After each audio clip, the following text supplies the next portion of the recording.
Welcome back. Well, stable for the market. So we have, let's concentrate on the company that we have lined up for you. We have Gagan Banga, the Vice Chairman and Managing Director of Indiabulls Housing Finance, joining in to talk about the recent QIP as well as the lending rate cut of 25 basis points that the company has undertaken. Hi, Mr. Banga. Thanks very much for joining in. A QIP where you've raised close to around 4,000 crores. Can you tell us what the current dilution is, where your tier 1 will be, and how the funds will be used, as well as what kind of interest did you see from FIIs and DIIs?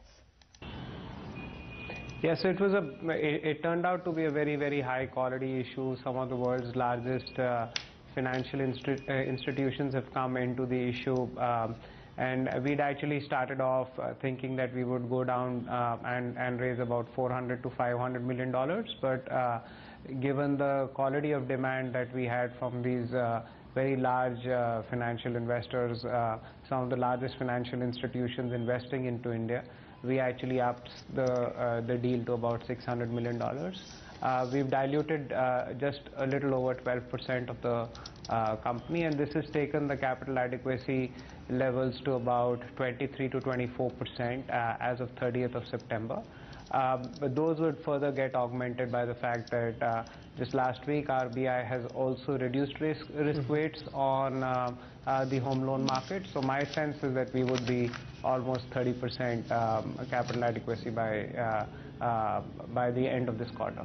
All right, Mr. Banga, then in view of the increased ammunition that you've got on your war chest via this QIP and also the capital that has been freed up after RBI has reduced the risk weight assets, what kind of incremental disbursals do you see on, and what kind of offtake growth can we expect? So for the last 24 quarters now, which is 6 years, the company has been growing at a very steady pace of 20 to 25%. We've also been guiding that one of the key objectives of the organization going forward is to replicate over the next 5 to 6 years what we have achieved over the last 5 to 6 years, which is this steady 20 to 25% growth across all financial parameters. One of the key objectives of doing this QIP was to give us growth capital, which will then help us further reduce our cost of funds and achieve the larger objectives of the organization and maximize ROE.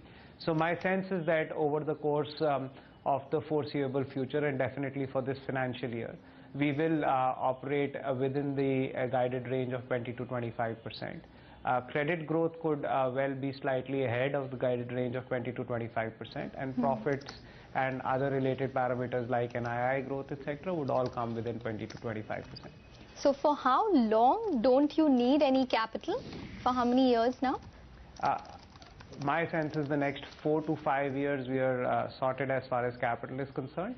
That is assuming that we will continue to grow our book between 25 to 30% and profits between 20 and 25%, and will stick to our long-term dividend payout policy of 50% of profits. So with these assumptions, we have capital for about 5 years. Okay, capital for about 5 years. You also cut base rates by 25 basis points. Your lending rates have come down by 25 basis points. Are you seeing any incremental pickup in the lending segment? So what we've been trying to do over the last 5 years is rule out any risk arbitrage that we may take up by charging a premium to the customer. We're trying to lend to the most prime customer by charging him rates which are amongst the most competitive in the respective lending programs that we run. So in home loans, we try and price ourselves to the leaders. Similarly, in loans against property, the 2 to 3 other large participants, we try and price ourselves in line with those. And what we've had an advantage is that largely because of the upgrade in credit ratings that the company received, and also the changing in our borrowing profile that we've been able to achieve over the last 12 to 15 months, our costs have actually come down quite significantly.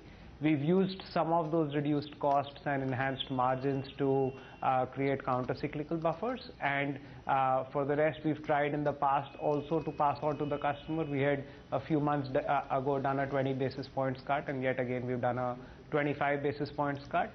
Our book growth is slightly ahead of what we had planned originally for the year. So we will, for the full year, go to about 25 to 30% as against the original budget of 20 to 25%. All right, you did indicate that your cost of capital has come down. So could you quantify that reduction in the cost of capital? And also could you give us a sense of how your NIMs will pan out going forward? Yeah, so for a company as well capitalized as us, the more relevant number is spread as against NIM. We've tried to defend spreads of between 300 to 325 basis points. As we speak, we are at the higher end of that range, and we continue to run with spreads of close to about 325 basis points, which over the foreseeable future, my sense is that we will continue to maintain. As far as overall competitive pressures in the market is concerned, market rates have in home loans come down over the last 1 year or so by about 60 basis points, and in loans against property rates are down by about 100 basis points. We've actually had a cost of fund reduction of a little over 100 basis points. So blended between home loans and LAP, we've seen a little bit of a spread expansion. Okay. How does the RBI rationalizing risk weight and LTV on individual housing loans change the game for you? And is it applicable to NBFCs, or do you require NHB approval? No, it would, in due course of time, get, I suppose it will get approved by the National Housing Bank. And the National Housing Bank generally on risk weights does take a cue from the Reserve Bank of India. So without trying to nudge them to do it, it is just an assumption that they would do it. And generally risk weights and efficiency around risk weights over a period of time, A, reduces the effective cost for the borrower because lesser of capital has to be deployed without compromising on return on equity. In our case, because we are very well capitalized and we already have growth capital, we anyways had the ammunition of being able to reduce our rates. What it does for us is prospectively increase the eventual return on equity that this business will be generating, which one is very confident of being able to continue to generate north of 25% of ROE. All right. Thanks a lot, Mr. Banga, for joining in and giving us all the details of your loan book and QIP going forward. And pleasure as always talking to you. But we'll sip in